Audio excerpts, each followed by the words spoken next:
السلام علیکم ورحمۃ اللہ وبرکاتہ۔ اب حضرت امام غزالی رحمۃ اللہ علیہ کے اقوال زرین سنیے۔ رات کو سوتے وقت دن بھر کے کاموں پر تنقید کیا کرو، کلام میں نرمی اختیار کرو، لہجے کا اثر الفاظ سے زیادہ ہوتا ہے، تکلف کی زیادتی محبت کی کمی کا سبب بن جاتی ہے، مطالعہ دل کو زندہ اور بیدار رکھنے کے لیے ازحد ضروری ہے، سخت کلامی سے آب ریشم جیسے نرم دل بھی سخت ہو جاتے ہیں۔ میں علم کے اس درجے تک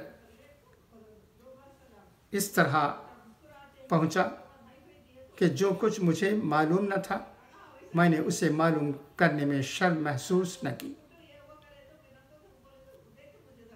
اچھا، تو اب اجازت چاہتا ہوں، انشاءاللہ پھر ملاقات ہوگی۔ خدا حافظ، فی امان اللہ۔